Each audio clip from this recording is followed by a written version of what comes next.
Guys, magluluto ako ngayon ng french fries.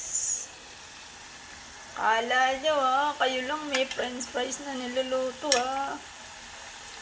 Bali, yan yung dinner ko ngayon. Tsaka yung tinapay na binili ko kagabi. Yan. Tsaka konting lettuce. Yan guys. DIY. Ay. Sarap. Dahil nakakain ako ng french fries kagabi, nabitin ako. Kaya, nagluto ako ng para sa akin ngayon.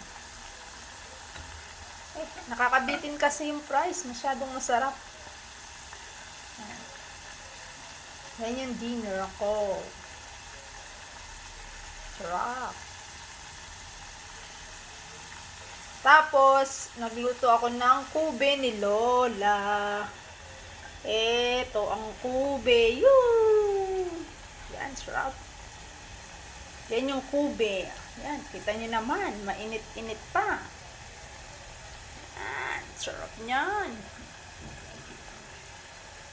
Yan yung kinakain ng mga lola dito sa Israel, guys. Pero sa atin, walang ganyan. Iba yung kube sa atin. Sarap, bagong luto, guys. Tignan nyo naman. Kasarap. Puro gulay yan. Tapos yung sahog niya is yung tomato sauce nila. Sarap, diba? Kainan na. Yan lang. Mainggit kayo. Bye-bye.